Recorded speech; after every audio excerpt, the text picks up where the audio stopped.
Good morning. I'm Tim, and let's see, it's Sunday, uh, 6/8/2014. Uh, the last video I did was about hospice, and I've been trying to figure out what the next one should be. This is my rambling thoughts and my life. And I was trying to figure out what the next video should be, and I've made about 3 or 4 this week. None of them I liked because I couldn't figure out how to roll into it. And most of my life I just went by the seat of my pants. There's very few things that I've ever planned. It's kind of like I live each day as it comes, and what happens, happens, and you deal with it. You make plans, you get disappointed and stuff, so I quit making those, I think, quite a few years ago. Oh, behind me is my granddaughter's, Lissa Rodriguez. That's one of her paintings. I'm one of the few people that get a canvas. Some people get prints, but I get canvases every once in a while, and that's really cool. I put it there on display before I hang it on the wall. But back to rambling. Last time I talked about hospice. This time I'm going a whole different direction. When I was recovering in 95, 96, my left leg was pretty well screwed up. They ended up putting a piece of cadaver bone in it, about the top 6 or 8 inches, and bolted it in place. When the bolts started coming out, there was 2 they could take out. The third one I broke, which, yeah, I can imagine that, because one of the things, while I was off and recuperating, I watched Gold Prospector show, and George Massey, I believe was the guy's name. Now his sons, uh, Perry and Tom Massey, are in charge of the club, and they prospect. They got claims all over the United States, and you can join the club. I think it was about $60 at the time. And they did one show here in Arizona, and I thought, well, that's really cool. I like the desert, so I sent away my $60, and I got my prospecting kit. Book of claims, it's probably about that thick, and they're all over the United States. You can go on them, you prospect, find what you want. It's yours. You don't have to. You pay one time each year, and they send you a membership card and a book that covers all the claims, and then you just go out and prospect. My mustache is bugging me, and I'm trying to figure out which. There we go. Okay. Yes, it still looks uneven. I gotta have my wife trim it up because I shake too bad. It's kind of like if I shaved, it'd be a self-sacrifice. But anyway, getting back to gold prospecting, it's yours. So I joined. Got a friend of mine to join, John. We were in the service together. I had another friend, Lenny. He's on Facebook. I see him every once in a while. He moved back up to Colorado. But we'd go prospecting. We'd go out on the claim, and we'd dig up a bunch of buckets of dirt and bring them back to the house and sit in the backyard and drink beer and pan them out, because we got gold pans when we joined the club, when we joined the club. And they had chapters in different cities. So they had one here in Phoenix. So I think the meeting was on Thursday nights. Tuesday or Wednesday night, I was going to the college, doing classes with Frank Baranowski. That'll be another episode. But getting back to the gold again, going to the club, it was interesting. You got to meet the other guys. A few women, not very many. Probably about 3 or 4, maybe 5. Most of them were wives of somebody. There was a few in there on their own. But they would have outings and picnics and things. We'd go out on an outing, and they'd have classes like reading the Warsh, how to find gold, panning classes, dowsing classes. In later times, I got to teach the dowsing class for a while. And just things to help you out, metal detecting. It was really interesting. It helped a lot. And since my leg was still screwed up and I had a brace on it, I think by the time I started going out, they had done the bone transplant, because it took about a year and a half before they put the cadaver bone in there and got it squared away. But I believe by then I just had the brace. And we go out to the main outings. I usually work the dry washer because no water, you're in the desert, and watch the metal detecting. And guys were finding nice little nuggets every so often. So what's the first piece of equipment I buy? A metal detector. The guy who can't walk buys a metal detector, which I found out real quick was a real bad idea. Um, so we're still going out to the desert, bringing home 5-gallon buckets of dirt. After going to some of the classes, we found out that the gold was sucked by the water, not pushed. When I was looking at the washes, I figured the gold would be pushed by the water, so you'd find it on the outside of the bend, like logs and things are piled up there. Because I lived on the creek and I knew how the water flowed when it flooded, so that's where we were looking and we never found anything. Well, when we started doing classes and things like reading the wash and things, gold is sucked by the water. So anywhere there's a break, like on a bend, it's not on the outside, it's on the inside. If there's a rock, it's not in front of the rock where it was pushed up against it. It's on the back side of the rock where the water drops off and the suction's broken and hangs up in there. So once we found these things out, we started finding gold. We went out one weekend and I had an old Ford van, 306 with about 300,000 miles on it. A couple times we started down somewhere and there's a rock in the way, and everybody in the van had to get out and push backwards. Well, I had it in reverse and had it floored.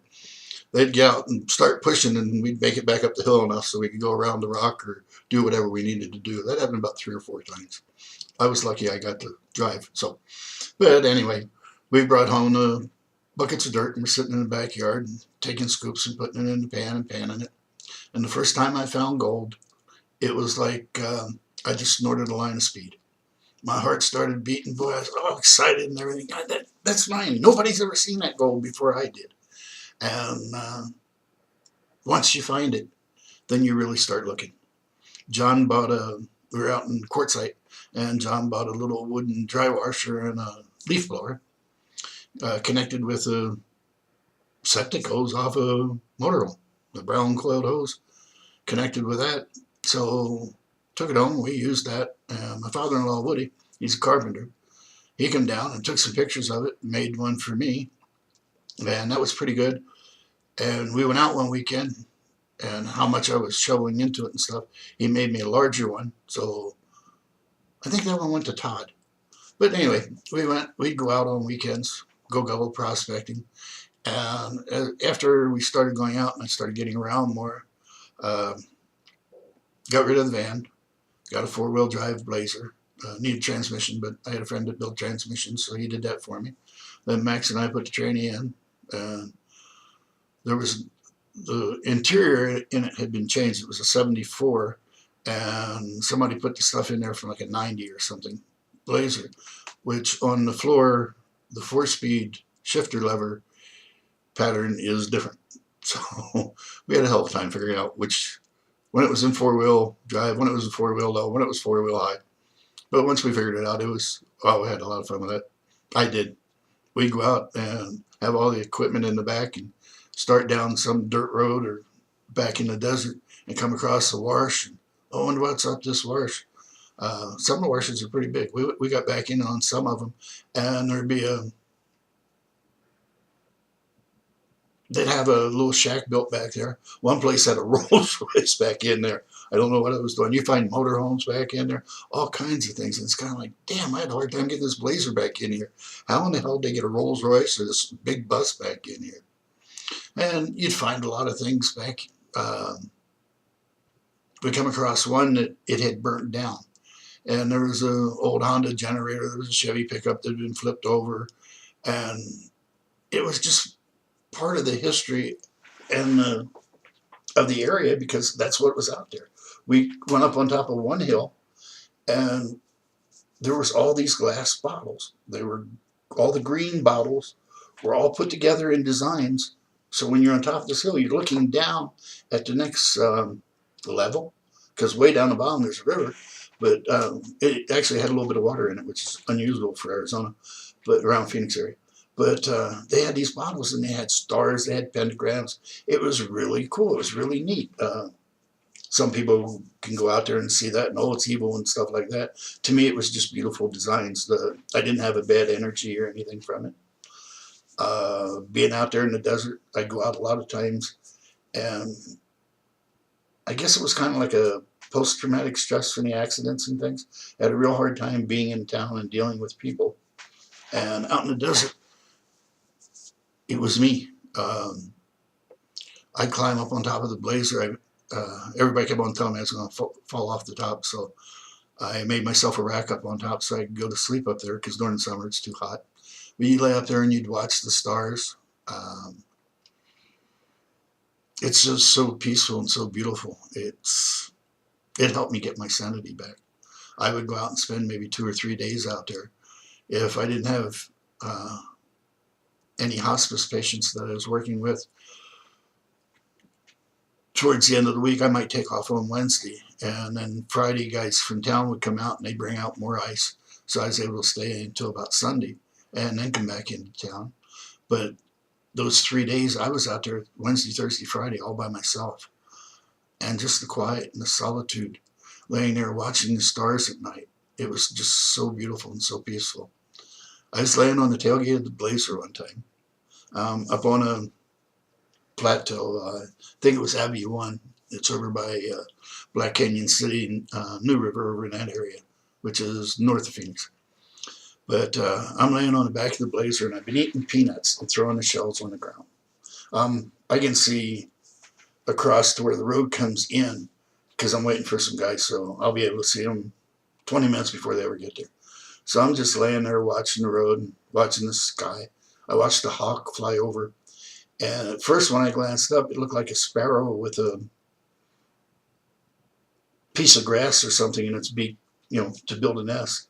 And then as I adjusted, I realized, no, it's a lot bigger than a sparrow. What the hell has he got in his beak? And he flies down, there's cactus there, and he flies down just right on top of cactus and goes back up. And he had a snake in his talons or his beak, and he was diving down on it and hitting it against the cactus to kill it. It was pretty cool. Watching me flew off and did it to about 3 or 4 more and then went away. But I was laying on the back of the tailgate and I hear the peanut shells crunching. It's kind of like, wait a minute, what in the hell is that? And I'm listening, and that's peanut shells crunching. And I roll over on the tailgate and look down at the ground. And there was those, my fingers shake real bad, but there was those little black ants, and they were in there cutting up the peanut shells and then carrying pieces off them, taking them away. It was so quiet and so peaceful that you could hear that. And other times it would be so windy up there, you had to go hide because everything that was outside was blown off the other end of the flat, the mesa. There was a real cool big cactus up there. I got some pictures of it. And when you were prospecting, if you're digging in that area, it was up by the road. And the road went up like this, and the ground was kind of flat, and it went up straight here. But they had built it up on an angle, I don't know how long ago. And this cactus, it was as tall as a telephone pole, is standing there.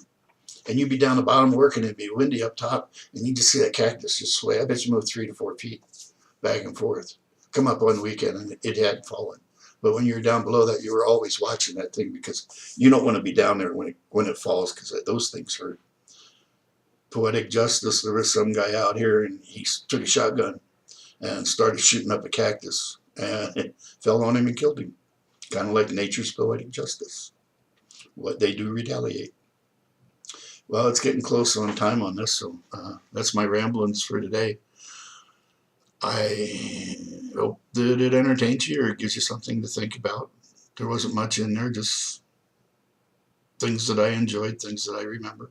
There's a lot more that happened when we were prospecting. That's how I got into doing hospice, which I'll talk about in another time. But for today, thank you. Remember, in the end, only kindness matters, and it's free, so spread it around. Open your heart to love, spread that around, and know that it's getting better. We're waking up more and more, and when we realize that we truly are love, we truly are energy, and our thoughts do matter, we do create what we live in, I think the world will be a lot better. But in the meantime, remember, smile at people, help them when you can. Peace, love. Good night. Thank you.